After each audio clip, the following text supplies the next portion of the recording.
this is so fucking cool. I listened to that and it like opened my eyes.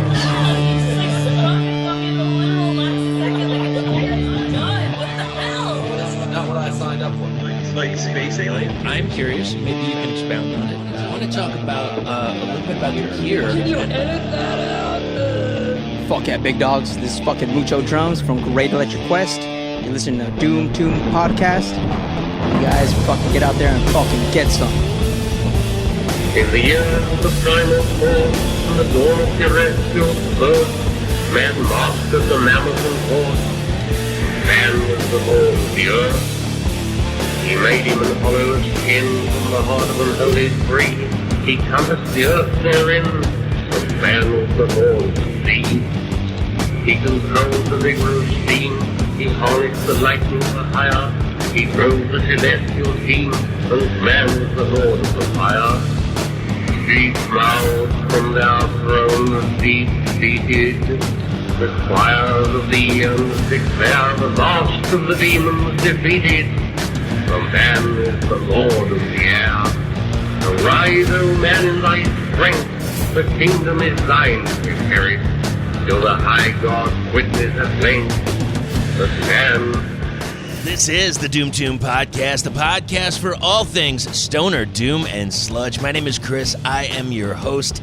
And today, we're not going too far. We're going to stay right around the Sonoran Desert.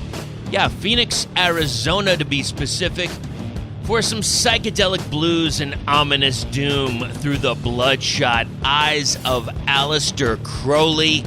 Let's get into the interview right now. So today I have this guy on the podcast, and you know, it's weird because I didn't know who it was. I really didn't. I got to admit, I was at the Yucca Tap Room in Tempe, Arizona, and I've seen him before. I saw him one time. He had a mask on. I didn't even know it was him. And then I saw him, and he was gone. And I had to actually show him that I had stuff in my Bandcamp wish list of his music because I thought it was completely killer. And I was like, how is this guy around me in the Phoenix area? And I didn't know. So here's what I have. I have this paragraph, and I do want him to call me out on this if I'm bullshitting this. This is what I have, and this is what I found. The modern Aeon of Horus is portrayed as a time of self-realization as well as a growing interest in all things spiritual, and is considered to be dominated by the principle of the child. The word of its law is thelema, which is will, which is complemented by agape, which is love. And its formula is abrahadabra. Individuality and finding the individual's true will are the dominant aspects. Its formula is that of growth in consciousness and love towards self-realization. I have Blake, and I'm hoping I pronounced this right. Is it Aiwass? Aiwass. Aiwass. All right. I won't say I might. I'll probably mess that up again. Aiwass. It's one of those things that I don't even know how to say it correctly. That's just the one that I go with, you know. So if you say it however feels comfortable to you. Aiwass. Aiwass. All right, I got it. I think I got this. Okay. So the message, the messenger of Horus, this voice that Aleister Crowley heard that helped create the Book of Law. What can you tell me about this? What do you know? And how did you come across having this as a name for the band? Man, just a lot of reading, you know. It was actually an ex-girlfriend of mine got me my first copy of Book of the Law. And I dove into it, and to be honest, I had no clue what I was reading at first, you know. It's not exactly the most translucent material to read. Absolutely. So I know there's pieces of the occult and et cetera. And, you know, I've looked through Aleister Crowley's stuff, and just honestly, first time I heard it, Ozzy. I didn't know who this guy was, and I just thought it was like maybe a name that he came up with. But no, this was a full gig, and I tried to focus on it and see what it was about. And it's, I don't know, maybe just different consciousness towards being better self. I'm not exactly sure.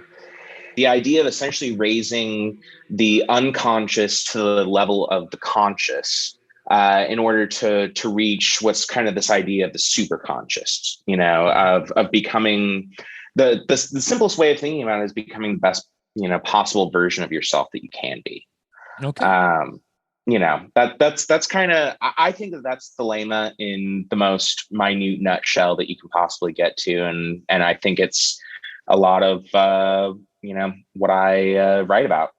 You have been so prolific over the past year. So we have this latest release, November 5th. By the time this comes out, it'll be released already. We got this limited edition 12-inch, 180 gram weight vinyl. And what do we got here? We got pressed on. So is it full gray? It's like a gray swirl, actually. I was really psyched about it. Very nice. And I saw on social that it finally came in. So tell me, how does it look? Man, it's surreal. I can't put it any other way. Like, being able to see it, to see the swirl, like I'd gotten a picture of it to see what it looks like. Right. But to be actually able to hold it in my hands, to look at it, to listen to it, sure. It's out of this world, man. It's a really crazy experience. And, I feel like I'm actually hearing my music how it's supposed to be heard. I think the vinyl is, especially for metal, kind of the highest form that is, attainable. Sure. To listen to something. Obviously, we'd all love to have like analog reel-to-reel master tapes and stuff like that. But, short of that, I'll take vinyl any day. Yeah, I wonder if you think that's going to come back? I mean, everything else seems to have. I think that it is to a certain extent, but those machines are just so expensive. I don't know if they're going to make, cheaper versions and then to actually, bring back the tape. I mean, they brought back cassettes, so who knows? I mean, it's weird. I'm oh my God. So if there's a Gen Z or millennials, I apologize, but there was this thing called Columbia House and I think BMG Records where you could get a bunch and you pay a penny or whatever. And they used to actually sell reel-to-reels when I first started with them. Oh, no way. Yeah. And, all of a sudden it just kind of, that left, the 8-tracks left, and then the cassettes left and the discs, and now disc left and digital. And now we've reached the peak and now we're just, we're going to go back down again through all of it, I think. Yeah, so, man, I'm a vinyl collector. So it's a passion for me. We'll have to chat about that. Now, if you don't mind, I have two things. First, I have to ask a question that Matt C. White asked. He had an album that just came out, Creepshow, Peep Show, Act 2. Are you ready for his question? Totally. What is a musical influence of yours that your fans would be surprised by? Ooh, man, I'll go for it. I'd say Enya. I'm a big Enya fan, man. Okay. I think that some of those melodies are really transcendent of genre. They're really unique. And there's a certain kind of dark beauty to them. And that's something that I'm always kind of trying to capture, is a dark beauty. So I would definitely say that's kind of a subtle influence. Some of her stuff, it just sounds so dark. Now, I guess the question, will it doom? Yeah, I think I believe it or not, I think Enya's going to doom in this instance. I 100% agree. Okay, so the album, it's out November 5th. Like we said, Wayward Gods. Who is releasing it? It's self-released. Oh, no kidding. Really? Yes, sir. Dude, that makes it all the more worth it. Yeah. It's one of my mom, actually, before she passed away, she helped with some of the initial funding for it and for the vinyl. And so I was able to actually get it out on there. Super excited for it. Awesome. Now, do you mind? Can we just start going over the tracks? Yeah, 100%. Let's kick everything off. We're going to talk about track number 1, Titan. And Titan indeed. Big riff that maintains throughout the song with just like, you hit it, man, with this stellar production. Now, I don't know. And is this so? It's just you? I mean, I know. We'll talk about Vinny later, but it's just you doing all this. Yeah. I programmed the drums and I played everything else. I mixed it, and then I have a mastering engineer.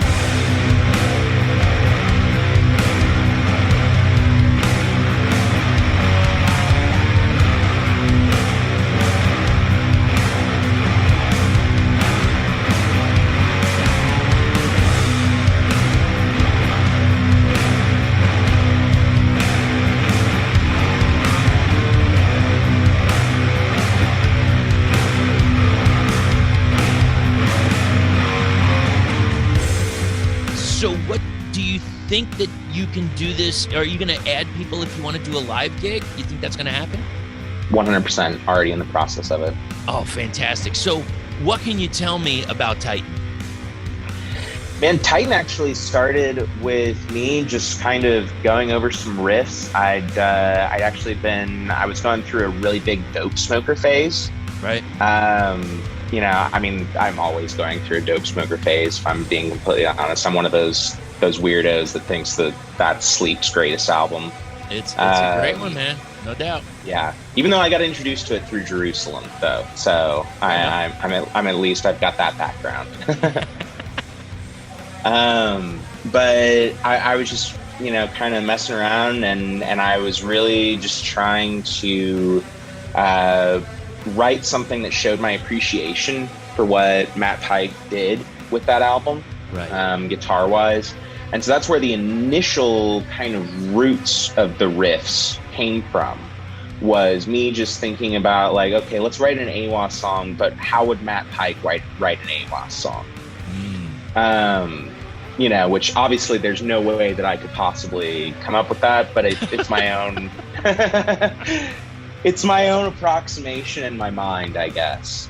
And the lyrics are really about healing. I'd gone through kind of a rough time, and I was wanting to really have a more optimistic song. Okay. Like some of the lyrics to it are really dark, but it ends on this note of healing.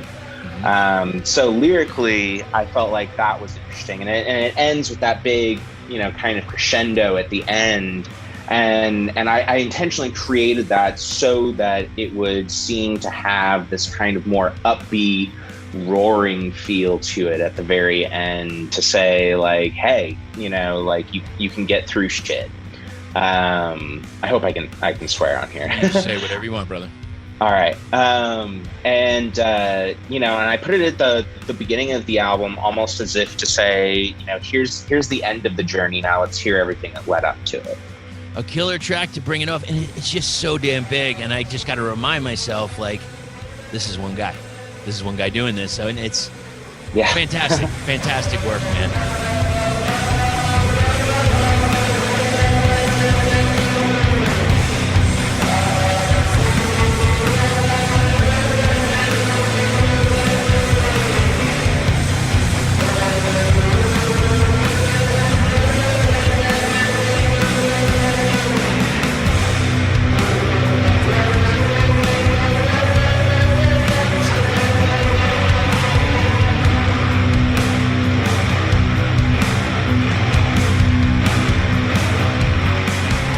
I think we're going to move on to track number 2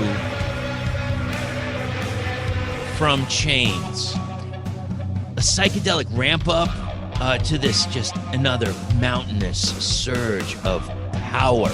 Just like this raw power, but yet polished somehow. What can you tell me about it? Man, this one is, it's probably my favorite song that I wrote for the album. I'm really, really passionate about this one. In terms of the lyrics, I was really trying to dive into to my own frailty, to my own, weaknesses, to my own strengths, to start thinking about some of those things, to start thinking about my psychology. Pairing some of those occult ideas of, like we mentioned, like the superconscious, with also just battles with not always having the greatest mental health. Right. So that was lyrically what I was going for there, and creating kind of this journey. And then I just really needed to create a musical journey. And the only way I guess I could think of to do that was to have a 3-minute intro. Hey, it is what it is. And as you're saying it makes me think of Crowley's work. Crowley? I don't know. I think you're supposed to say Crowley. I don't think it really matters, though. Tomato. But so is it kind of like his concept in his writings is like you got to think about how you're thinking about things? 100%. Everything is let's reframe how we're thinking about things and how we're acting on our thoughts. And that is a lifelong process. Oh yeah, I'm constantly reading, the occult, diving in, trying to understand more, not only about the occult but about myself.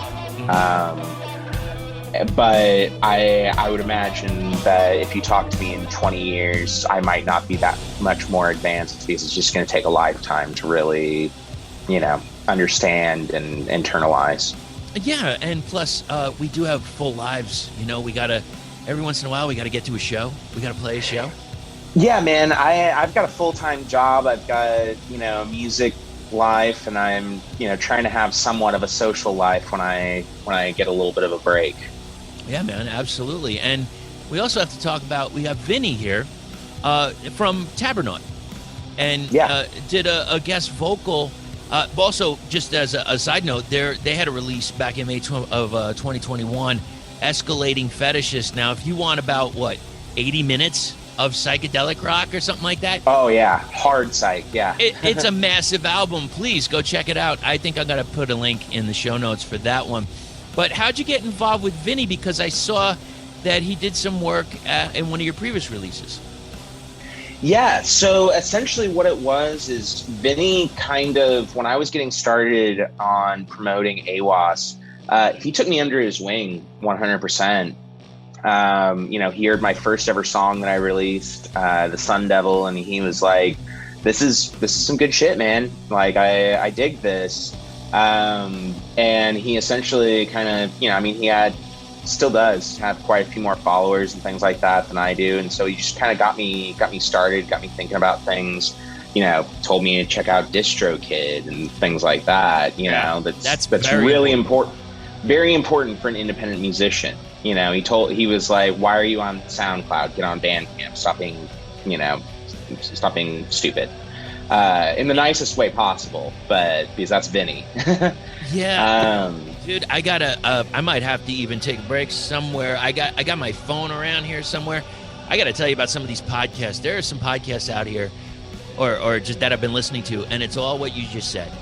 It's, get on DistroKid. Make sure you have your stuff on available things, like Bandcamp for purchases and Spotify. And there's a lot to, I gotta get that link, and I gotta mention it on the podcast because there's great stuff, tons of information for anyone that's in the music industry. Oh, and that's great information to have as well. It's really important. If you're gonna get started and get moving by yourself, you gotta have the tools to do so. Absolutely. And Vinny gave me a lot of those tools to start with. So there was that, and then we both had we were both pretty honest in terms of social media about our struggles with mental health. Right. And that was one of the themes of From Chains, and I had this section at the end that I knew needed, a much better guitar solo than I can provide. It's just I had something in my mind that no matter what I was doing, I couldn't get it out there. So I hit up Vinny and I was like, hey man, this song's about the occult and about mental health and about struggles and trying to overcome them. Would you be willing to add a guitar solo in here for me? Mm-hmm. And he was like, let me check out the song. He was at the time ramping up towards Escalating Fetishist. Right. I think he had finished recording it, but he was really in the heat of doing a lot of marketing for it. Gotcha. But he dug the song and he was like, okay, let me record 2 or 3 solos and then you can choose which one you want. And it was the first one that I heard. He was like, I think this is the better one, but listen to them both. I listened to what he thought was the better one, and I listened to the other take, and it was awesome. There was no going back once I heard that solo, man. And having the song end with that, there's this kind of truly manic energy to that solo that I think only Vinny can play that solo like it is. You know, when I get Aiwass up and off the ground live, like I'm gonna play From Chains, but I'm not gonna try to replicate the solo. There's just a feel to it, you know. Right. Sometimes there's a flavor in the fingers that guitarists can't recreate from each other. I get it. And I want to preserve that as like a true document of appreciation. Absolutely, man. Now, do you think?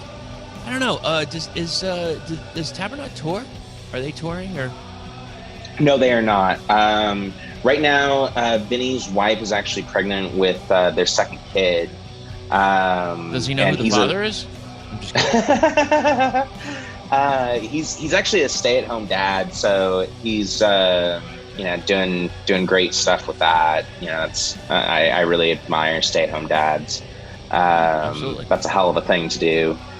So he's trying to figure out a lot of that. I think right now they're working on either an EP or an album. Right. I can't remember which. But I think they're going to try and start getting out live. You know, it's just everyone's got to reconcile themselves with the lasting, you know, pandemic and what risks you want to take. Yeah. And so, you know, I think he's got to be smart about that with a family and everything. He's not like me. Well, with a baby on the way, it might be a little different. Yeah, exactly, man. Now You gotta be smart. Yeah, absolutely, man. Be safe about it. You know, do things in the right Mm-hmm. way. And we're gonna move forward to the first track I heard off of this release, and it was track 3, "Man as God." The birds are calling, definitely. I can hear it in the beginning. I hear it at the end. Now, in this track, I hear more of a chugging style groove here. What can you tell me about "Man as God"? Man, I wanted to write something. You know, there's this famous quote. You know, I feel like everything comes back to Matt Pike, but he talks about how, like, when you're playing rock and roll, when you're playing metal, when you're playing heavy music, you want to feel like you are fucking charging into battle with a battle axe held above your head. Yeah. You know, about to wreck some shit. Right. And I wanted to write a song that had that kind of primal force to it. I wanted to write something that really took advantage of chugs, because a lot of times I'm using riffs or I'm kind of sliding between power chords and stuff like that.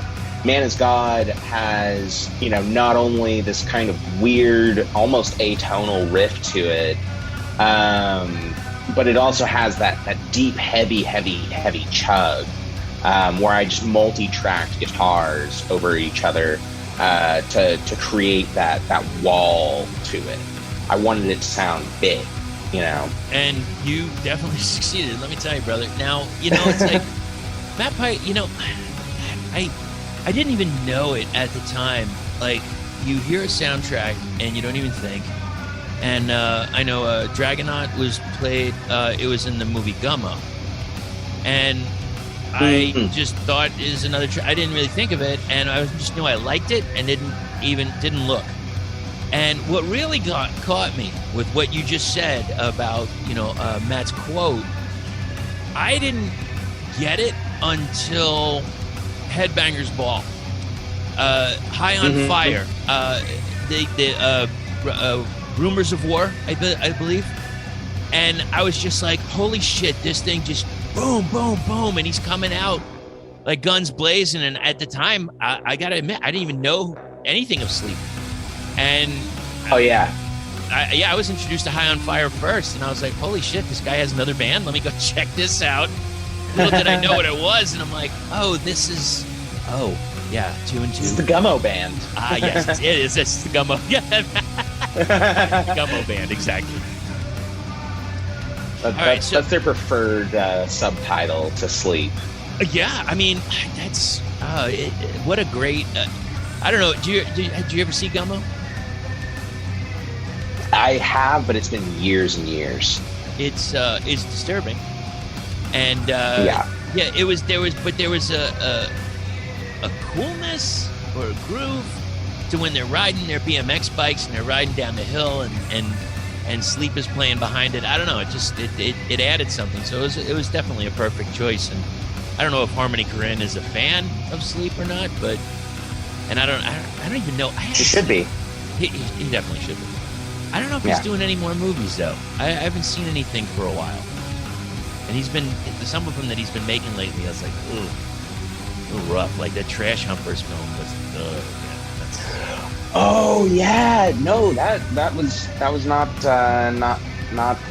my favorite. The best. I understand. Yeah, I mean, but he knocked out of the park. Writing Kids, Gummo, and Julian Donkey Boy, and then some. What was the other one? There was one. I'm kind of blanking on the name, but it was like a Michael Jackson impersonator going overseas. I never saw that. Something Lonely or something. It was cool. And then there was like Spring Breakers, which is all right. But I don't know. I liked when he gets into like that Julian or whatever. I don't know. It's just something a little weirder and a little dirtier. But either way, all right. I'm babbling. Like that grit. yeah, exactly. You need the fucking grit, and that's one of the things that sometimes in a band, it's like you absolutely need that little edge, that little something. And I mean, those movies brought it out, and I think you're bringing it out here, my friend. And I want to move on to. Well, it's kind of apropos because we're moving to track 4, which is "Call of the Siren."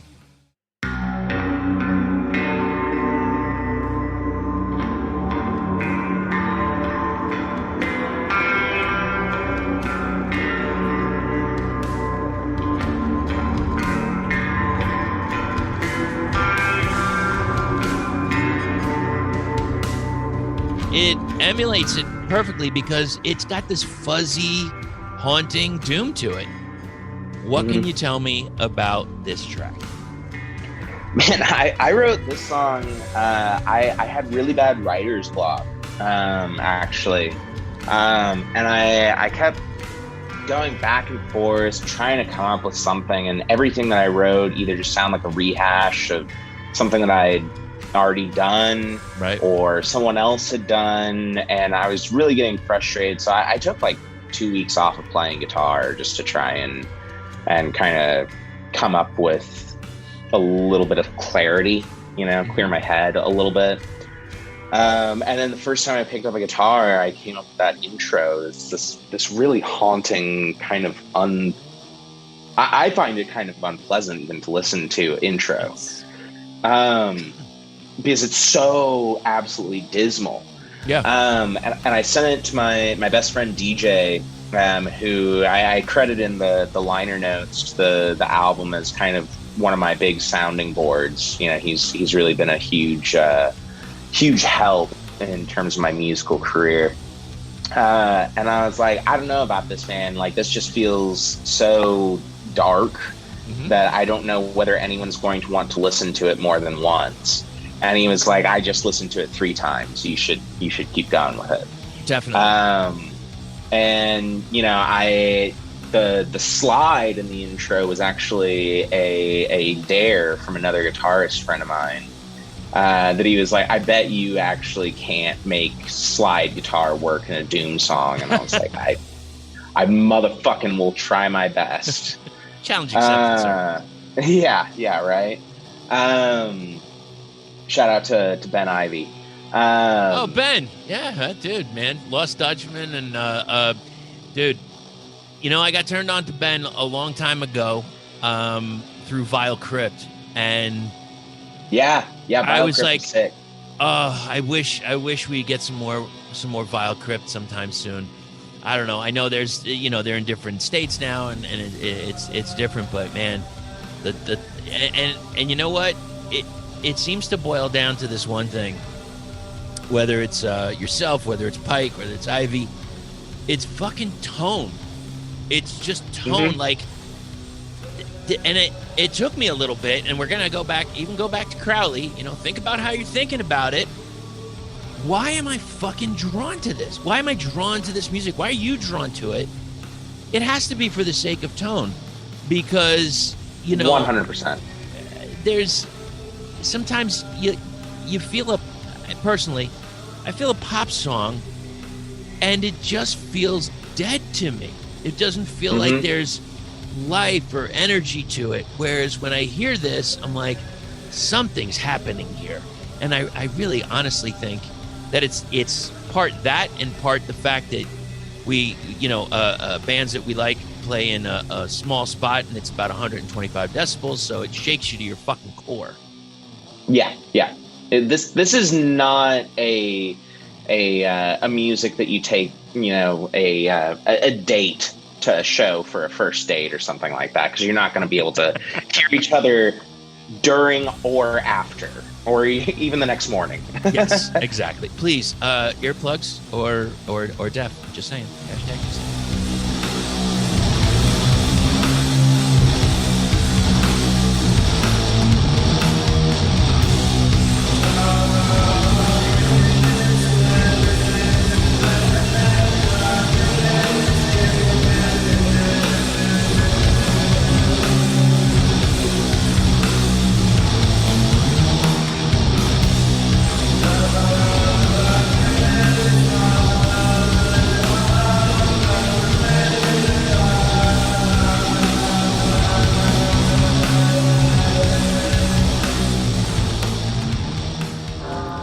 Doom will be right back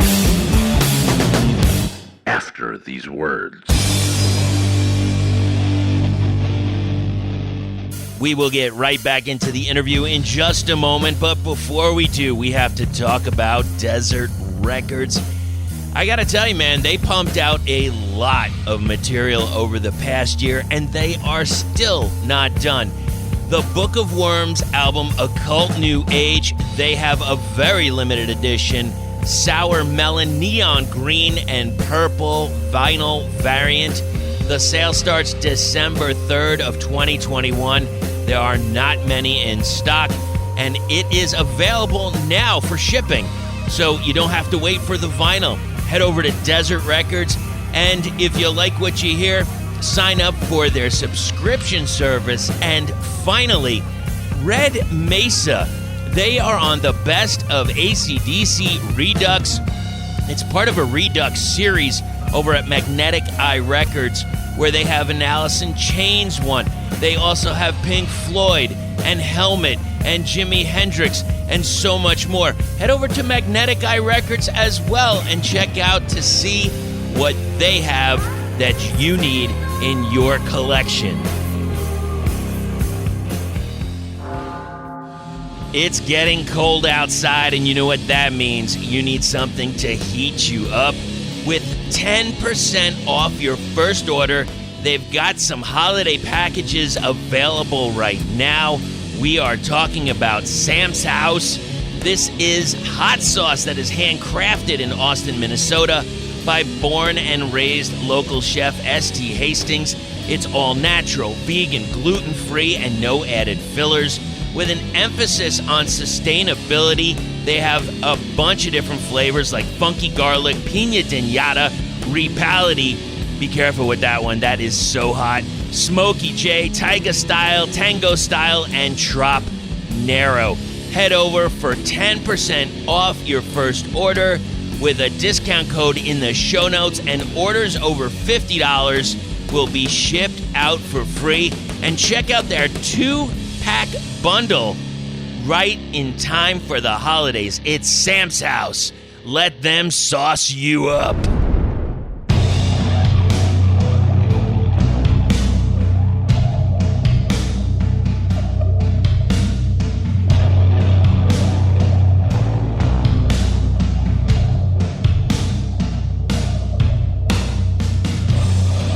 number 5, Mythos.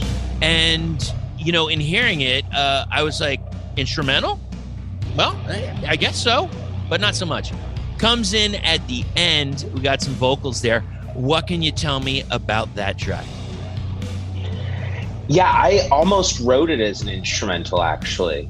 You know, I was just re-listening to it today for the first time in about a month or so, because I was listening to the album on vinyl, and it struck me that was really the first song that I wrote that I felt like I had captured my tone, my heaviness, kind of to bring it back to what you were saying about that tone with this genre. You know, I felt like I captured my guitar tone, but I also felt like I captured the tone of my voice, not just in terms of my singing voice, but my voice as a songwriter. As an artist. You know, yes, exactly. And Mythos really to me was also lyrically the first time that I truly felt like I had dove into the occult. You know, it was the first time that I was really messing around with the idea of, you know, not to be on the nose because of the other, you know, song title, but how men can be gods, and I don't mean that in any kind of exclusionary way, just to be clear on that when I say men. But you know, that humans are exceptional, or can be exceptional, you know, if we work at trying to become the best version of ourselves, which is really an occult principle. And this song just, it was the first one that I felt like, okay, I'm on to something, you know. And it that's why I put it at the end, is I felt like it was almost better to, just like with Titan is the end of the journey, and so I decided to start with the end. I wanted to end with the beginning of where I felt like I'd found myself. Wow, it's come full circle, and it sounds like this was like a real emotional journey for you. Very much so. This album was a really emotional journey. You know, when you're hearing those songs, like I'm pouring more than my heart out there. You know, like I'm trying to. I want someone to read the liner notes and the insert on the vinyl, or to read the lyrics on Bandcamp, or to listen to it. I want, you know, I'm more than happy if there's one person out there who connects with those, you know, those sounds, those words, and doesn't feel so alone. Yeah, you're reaching souls, and that's pretty damn important, man. We've talked about it every now and again. You know, whether it's depression or whatever, and you know, I've seen and heard from people where they're like, you know, nobody gets it. Oh, you know what? The world's been around for a lot longer. I'm sure there's somebody that can connect with you. You just had to find that thing, and it doesn't matter whether it is. Is it a Crowley book? Is it your work? Is it something else? Who knows whatever it is. And this is the hard part. Instead of waiting for it, go take it. Go find it. Exactly. You know, it's kind of a hacky, cliched kind of thing, but you got the three types of people in this world. You got the you know, the people that are like they wait for it to happen. You know, they wait for something to happen. And then there's people that make it happen, and then there's the people that say, you know, what the hell just happened? So, you know, you got to figure out where you stand in that, and it's almost in a way of being proactive, and you're actually being proactive about your own health, and whether it's mental, emotional, and that actually can manifest in the physical.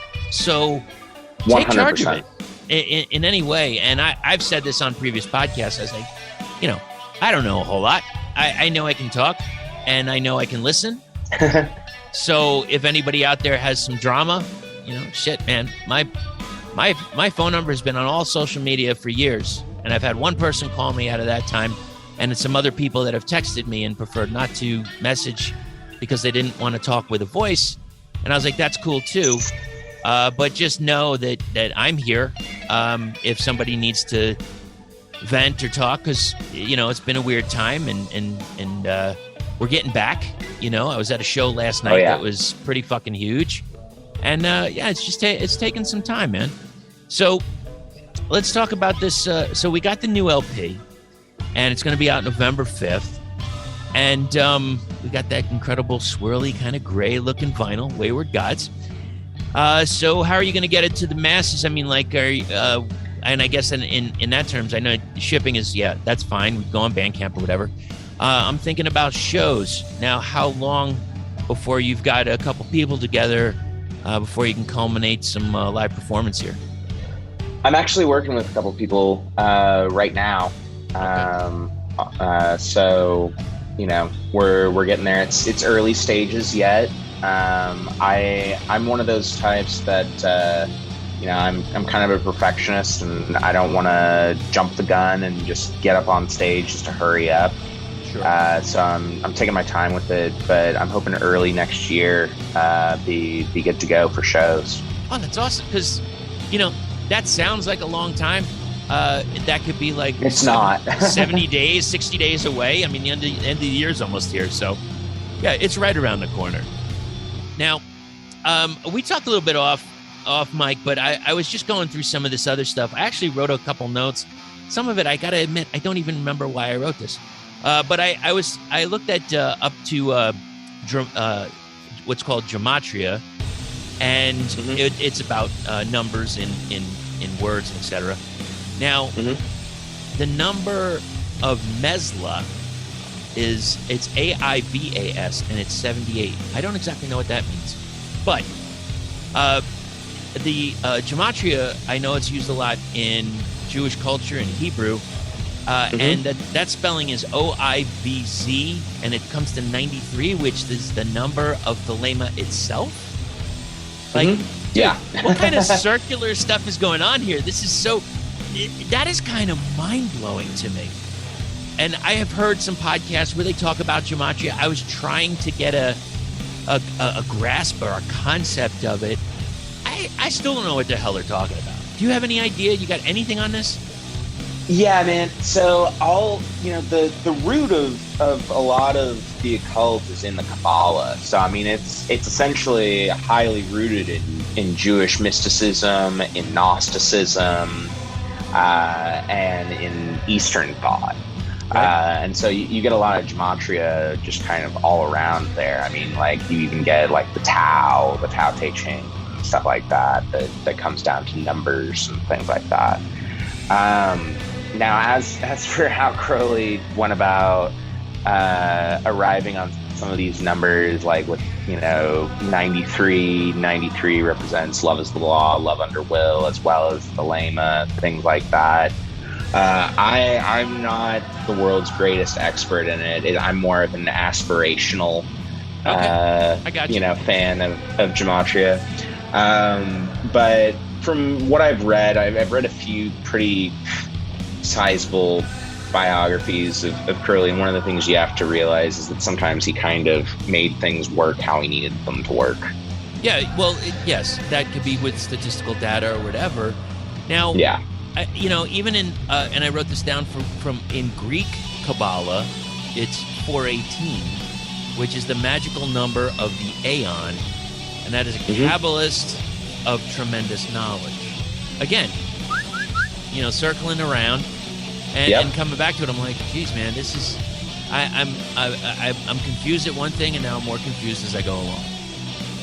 Well, that's why there's kind of a circular logic to the alignment of the songs on the album, and that's why there's also a bunch of circles on the back cover of the album that kind of goes out from the mountains. Everything, because there's so much circular thought, circular knowledge, circular ideas, circular ways of thinking. Right. Kind of one of those things that I wanted to continue throughout.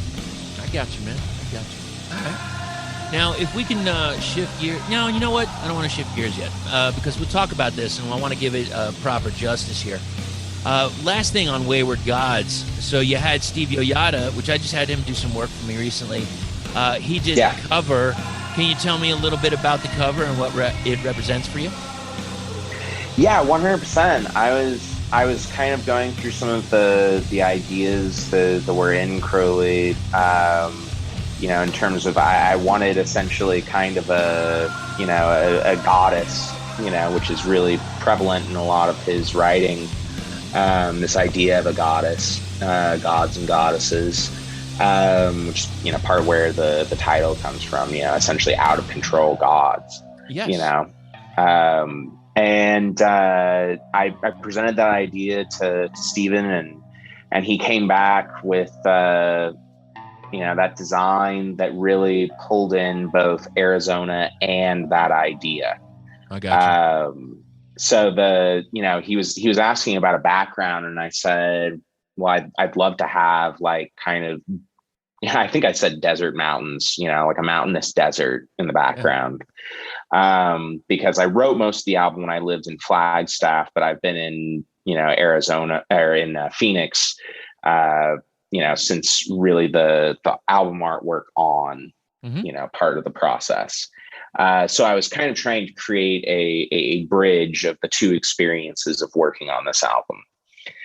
So that's kind of the foreground and the background, and then had my good friend Pat Schober and his wife Regina do kind of some of the layout so that the front cover moves on to the back cover of the vinyl, actually.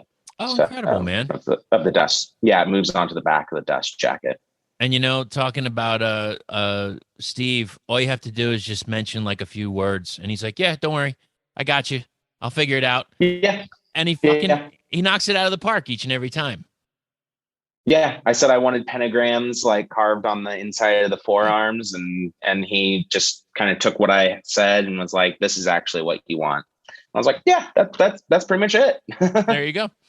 And in going back to the gods and goddesses and stuff, now this is where I gotta say, man, fucking, you've had a prolific year because I see all this material coming out in a year. I mean, are you going to take some time off? Is that happening, or are you continuing to put new stuff out? No, I'm actually currently working on a.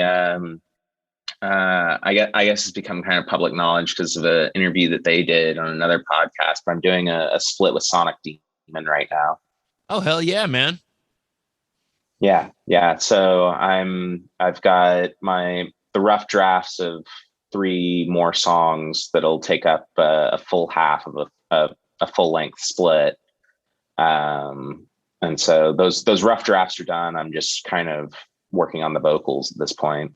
Really? So I know this might be a little premature, but any concept of like a time frame of when that might be ready? I think that we're going to try to get to the mixing and mastering phase within a month or 2, and then we'll have to see from there. They have pretty decent size label distribution at this point, so things I kind of have to work with them. Like I can release faster than they can just because they have to follow a schedule, I think. I got you. And that their last album, Vendetta, fucking just incredible stuff, man. Incredible material. It's so fucking good. Absolutely incredible. They're one of my favorite bands, and I've been talking to them, and I floated the idea of a split, and they were like, "Let's do it." So do you think that some of the earlier material, like the Sun Devil, Year of the Probate, Aphrodite? Oh no, I apologize, not Aphrodite. Aphrodite was on his name was Aiwass. That was on the EP. Yeah. So do you think Year of the Probate, Sun Devil, you think those will show up somewhere down the line in a future release, or are you just going to keep them as singles? Man, I don't know. They represent a different incarnation of Aiwass, like an earlier, while I was still working on figuring out my sound. So maybe they'll reemerge again. I'll maybe get them remixed and mastered and things like that. Sure. I don't count anything out. You know, I could wake up one morning and start feeling really more inspired along that line.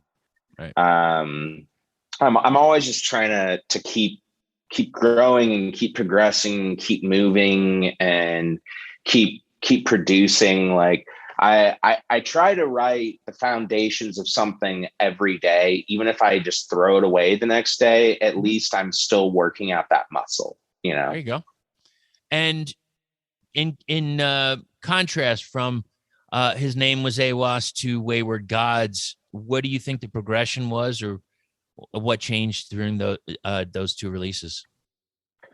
I think I grew, you know, like there are a couple songs on the album that were on His Name Was Aiwass. They got, you know, remixed and you know, mastered and things like that.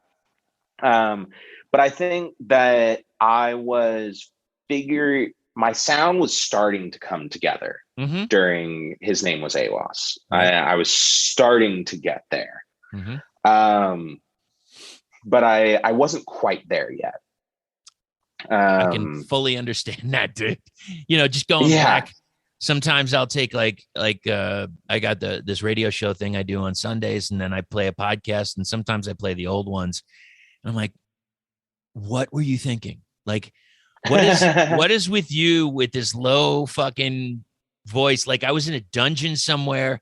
I'm just like, hey, you know, this is the Tomb, and you're gonna blah blah blah blah blah. You can barely hear me because I'm over modulating myself, and I was like, yeah, that's not me. And you know, I was trying to find, like, how do I want to present what I talk about? And you know, I finally figured it only took me a couple of years, you know, 5 years or whatever, but you know, you finally get it. and this is where we are. So yeah, it's progression. And as long as, again, going back to thinking about how you're thinking, you know, it's just this, you know, it's this constant cycle of, you know, is there a way to do better? Is there a way to progress instead of just 100%? You know, I'm sure there's some pithy saying about just, you know, just staying, you know, if you're comfortable, it ain't good or something like that, whatever you want to put it, but just get out of that zone. And, you know, just to touch on something you talked about before was, you know, from Wayward Gods, when you have these little pieces that made you a little uncomfortable or it felt too eerie.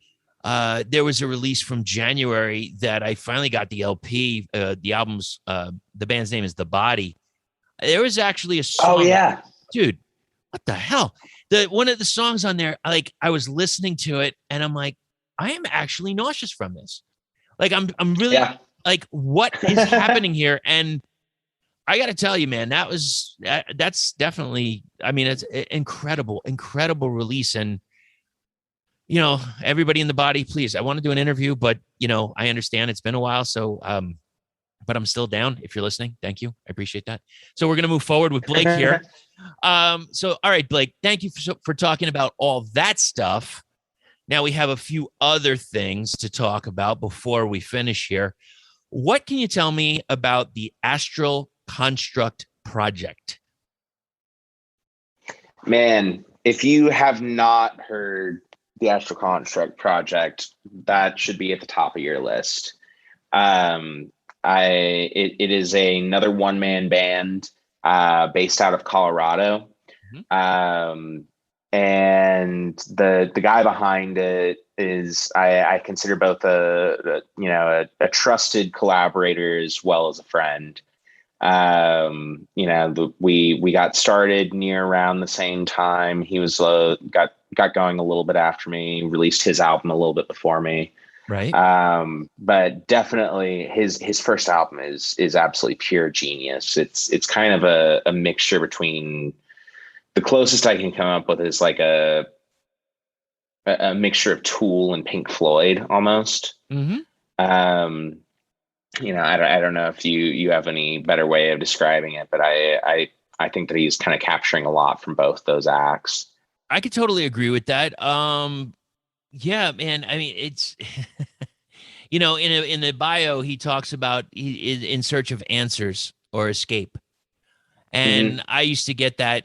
I also, and searching Also, the longing for something, and that's the first thing I ever heard when I heard Tool, and the same with Pink Floyd. I'm like, what's the end? Where what are they searching Mm-hmm. for?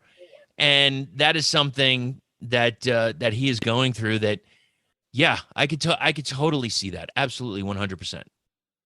Yeah.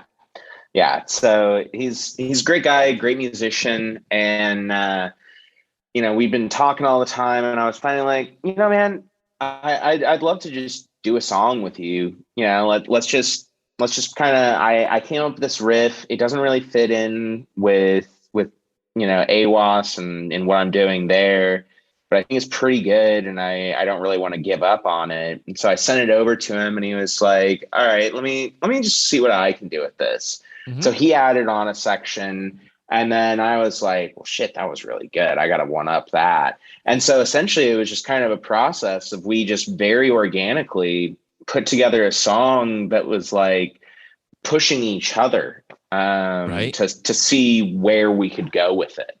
And I play, I kind of get described, and I kind of go with the description of psych doom, psychedelic doom, whatever.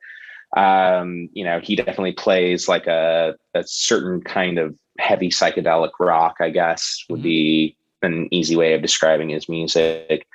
So we had that kind of commonality there. And just kind of started pushing each other. It's just like being in a band, like when you're playing live with other people or just playing in person with other people, you're going to get way, way better.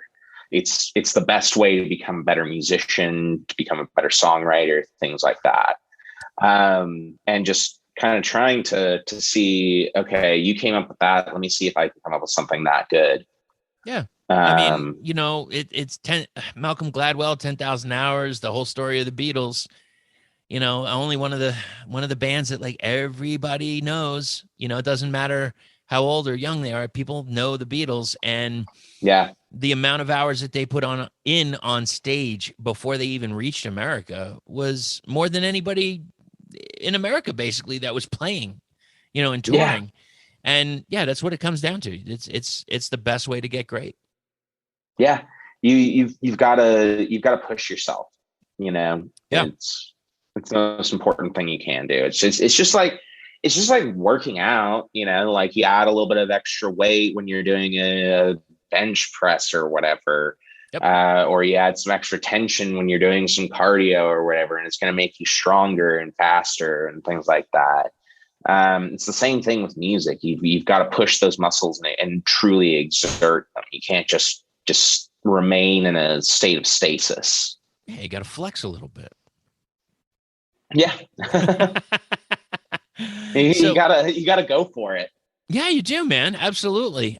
So now this whole project, can you tell me what it's for? Yeah. So in September, my mom actually passed away from complications from a really rare autoimmune disease called scleroderma. Okay. That there's no real cure for, and there's minimal in terms of treatment for it. It's just kind of, you have it until something caused by it kills you, essentially. Okay. Is it like I apologize, I don't know a ton about it. Is it more immune disorder? So it's essentially your immune system works too well, is my understanding of it. Gotcha. I was not the greatest at science. That's okay. But what it causes in terms of the visible and felt symptoms is it causes a hardening of the organs. Yes. So the most obvious version is, skin is an organ, and so it causes your skin to get really stiff and tight. Yes. And so it can often get misdiagnosed as arthritis because you feel it in your hands first. And so it, and that then obviously permeates into like kidneys, once it starts affecting like your, especially your lungs and your heart is when it gets really dangerous. And that's what happened to my mom. It affected her kidneys, her lungs, and her heart. Gotcha. And so, when Astral and I were working on this song, we always intended that we were going to donate them, whatever money we made from Bandcamp, purchases to charity. And we were going back and forth. And then when my mom passed away, we both decided to look and see if there's like a, something revolving around scleroderma. Sure. There's a foundation or a, what is it, 50 or 401c for a lot of things. And so we found the Scleroderma Foundation. So every single penny that is that goes towards it from Bandcamp is going to go directly to the Scleroderma Foundation. It's actually going to come out on December 3rd on Bandcamp, as well as all other streaming platforms, which is a Bandcamp Friday. So even more money, that day. Perfect. Goes to the Scleroderma Foundation. It's going to premiere on Monster Riff 2 days before then. Oh, perfect, man. So that way people can give a listen to it. And we're hoping to drum up some excitement and then really raise some money for what we think is a really, really good cause. Yeah, dude, send me the link as it gets closer. Remind me, and I'll definitely post it for you. Dude, I really appreciate that. That's very kind of you. Absolutely, man. Anything to help. It's nobody wants to lose a loved one, and I feel for you. I'm sorry for your loss, and it's a part of life, unfortunately, and this is how we deal with it. So, we're born, we live, and we die. Those are 3 facts. That is pretty much it. And that I'll even add one more fact, and that is that Monolord creates some of the heaviest fucking fuzz that I have heard in a long time. I know you got the new album already. Yep. Now, damn it, I didn't get it yet. Now here's the thing, and I was gonna. I pre-ordered it as the first day that it was announced. I got an album today. I might even do an opening here, and I might go out and grab it and then bring it back. So I see that because I have the same thing. What do you think of your U-Turn Audio LP player there? Oh man, I customized mine heavily.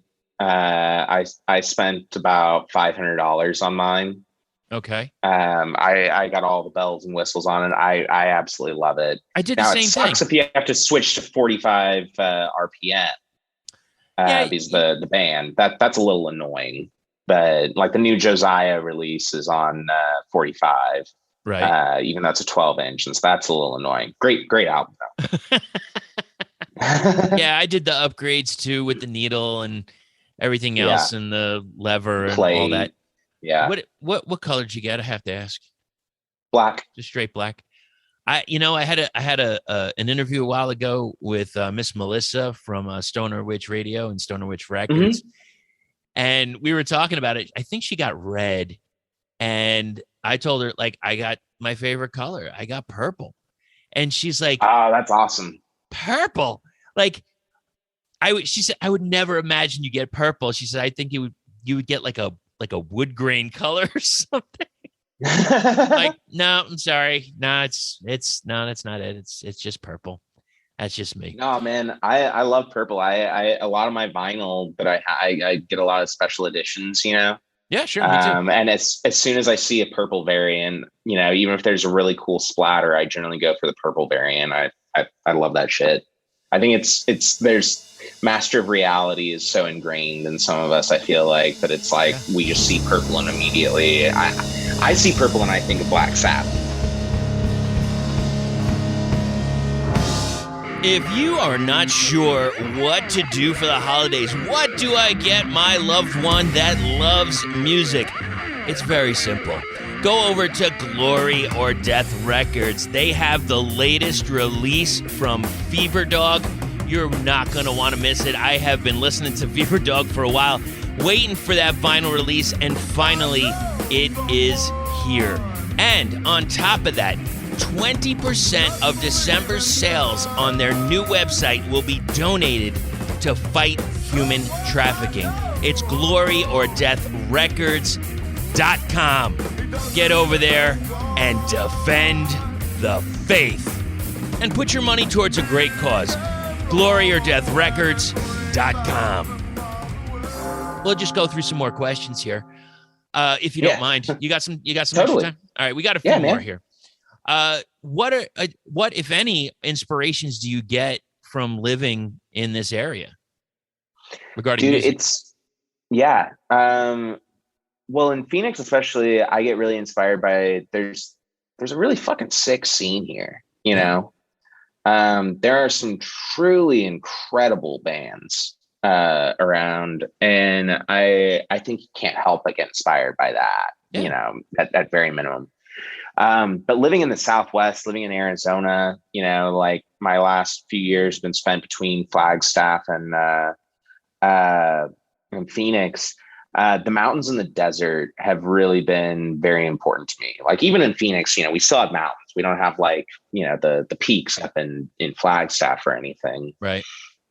But they're still around. They're still there, and they're still part of the landscape. They're still part of the horizon. They're still part of the sunset. Absolutely.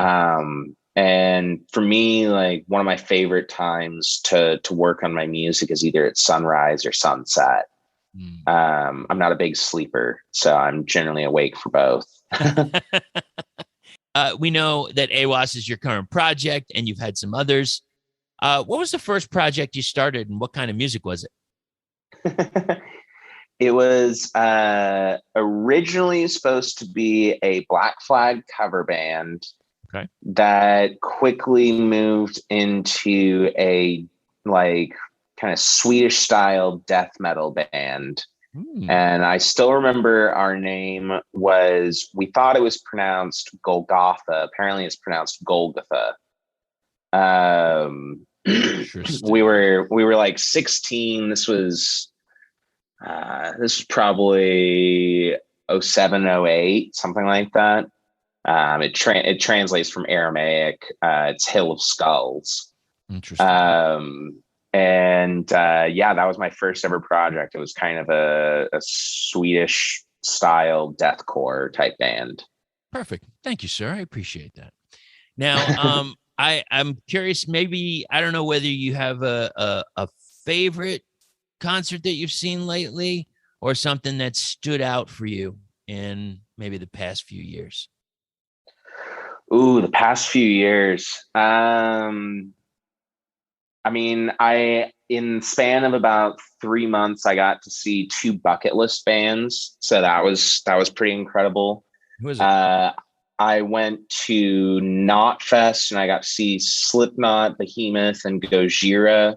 Very nice. And then about 2 months later, saw Tool. Oh, and Tool is coming around to Arizona again next January. Yeah. And it's funny because I guess I could bring this up. I went to see Slipknot last night with you were at the Craziness. Yeah, dude. Fucking all right. And I was with my wife and we're looking over and I said, "Look, though, check that out." And I got some video of it, you know, the flyer, and I was like, "That's gonna get out of control." I just know it is. And when you can hear, you know, kind of like, I guess they were burning up like rental chairs, like the chairs that you'd see in the lawn, because it was a lawn fire.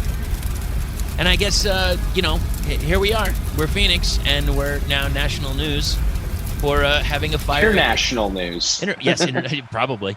And yeah, it was the last show of the tour, and people were amped up. And I gotta tell you, man, that place was freaking packed last night. It was mobbed, and you know what? It shows. I think that shows are coming back, and I am very hopeful. I mean, you know, I've promoted some shows. We got some other shows coming up.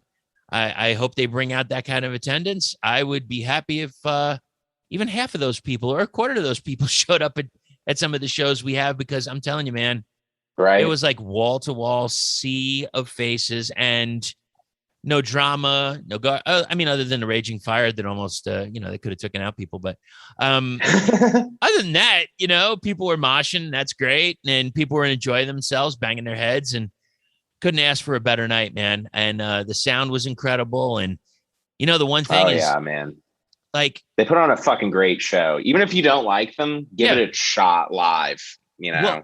Well, that's the thing. My wife likes a few stoner doom bands. Not a whole bunch. Sometimes when it gets into the growls and the screams, she kind of gets a little turned off by it. And I was like, well, I hate to tell you what Slipknot's going to do, but okay.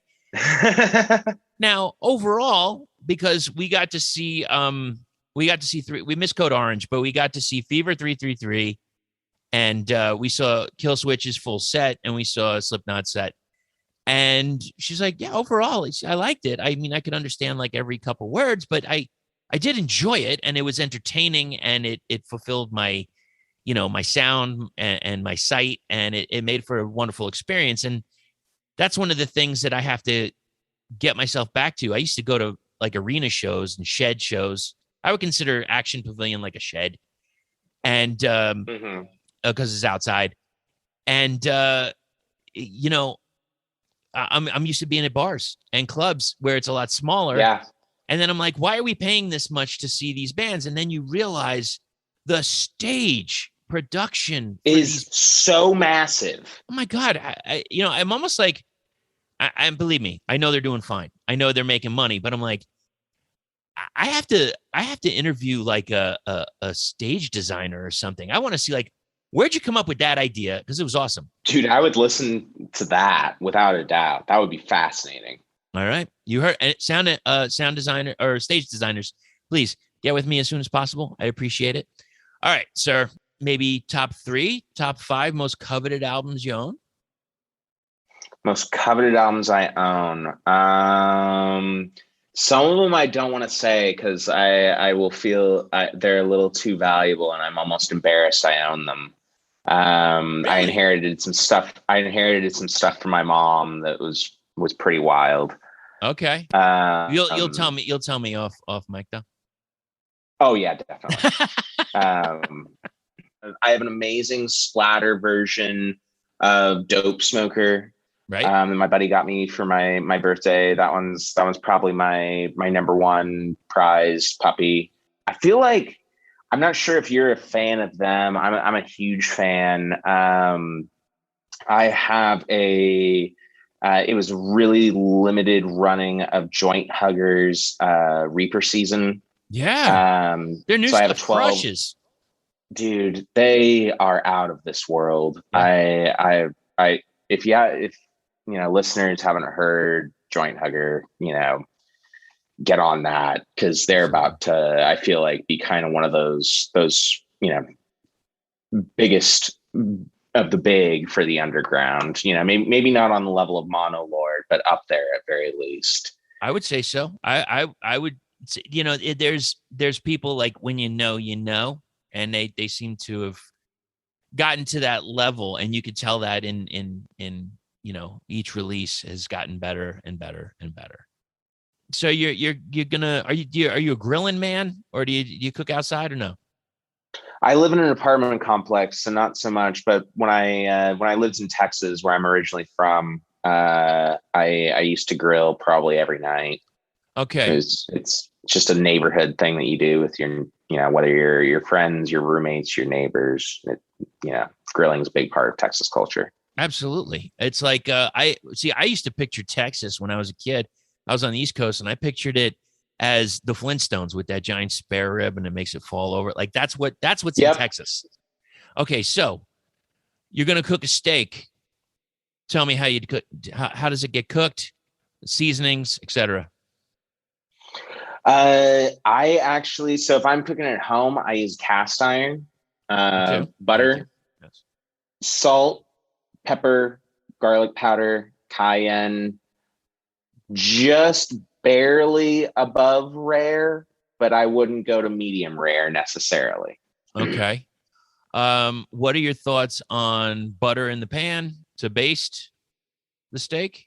Oh, 100%.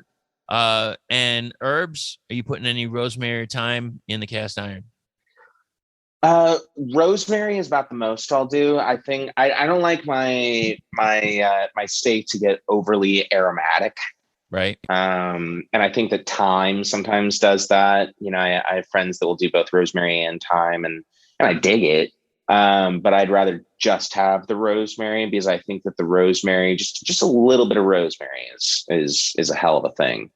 Awesome, man. Well, Blake, thank you so much for joining us. I really appreciate it. I know we had some issues and I've been working in different things, but I'm glad we got this time to talk tonight. Okay, so Aiwass. Dude, thank you for having me, by the way. Absolutely, I've really enjoyed this. And we got this new album, and it is called Wayward Gods, and it'll be out by the time this comes out, and it's going to be a gray swirled 180 gram weight vinyl. You're going to want to pick it up. Now, Blake, where can they go and find you and link to you and buy your stuff? For the album, you can go to awassband.bandcamp.com. And then to really stay in touch with me, you can just go to my Instagram, which is Aiwassband, AIWASSBAND. And much like the incomparable Chris has offered, if people are feeling like they're going through a rough time and want to reach out, I feel that, I love to answer DMs from people. So, Right and I on. say that with zero sarcasm. Reach out, comment, send me a DM, listen to the album, and let me know what you think, guys. Absolutely. You heard it from the man himself. Blake, thank you so much for joining us. And we'll talk soon. I'm sure we're going to see each other real soon. And hey, Yes, we will. It's cooler weather. So if you get a chance, maybe you could put a few LPs in the car. Maybe I can grab one. Oh yeah, without a doubt, man. Absolutely, brother. Thank you so much. Take care. And I'll see you at those shows. Sounds great, brother. Thank you, Blake, for joining us on the podcast, and congratulations to Blake and basically the Aiwass. Well, whatever's going to happen soon, we have to keep our eyes peeled because I think they have a lot more coming up. But they made it on the Doom charts, number 11. Let's hear the third track off of his latest release. This is Man as God.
thank you for hanging out towards the end. Don't forget, we have links to all things in the show notes, whether it is the sponsors like Glory or Death Records, Sam's House, or Desert Records. Whether it's craniumradio.com, where I have a show on Sundays, 6 to 9 p.m. Eastern Standard Time. Afterwards, an episode of the podcast, or more music. And we've got a lot of music to go through, so we might go long. Not exactly sure yet, but, you know, you got to tune in, find out, figure it out. And also, Ian from No Masters Audio, taking care of all things sound for the Doom Tomb podcast, and we appreciate him very, very much. All right, everybody, thank you so much. We'll be back with another episode really soon. I'm looking forward to getting a special holiday episode. We're working on getting things together for that as well. Thanks, everyone. Take care of yourselves. Get out there. Get out to those shows. Buy some of that band merch. And don't forget to stay heavy.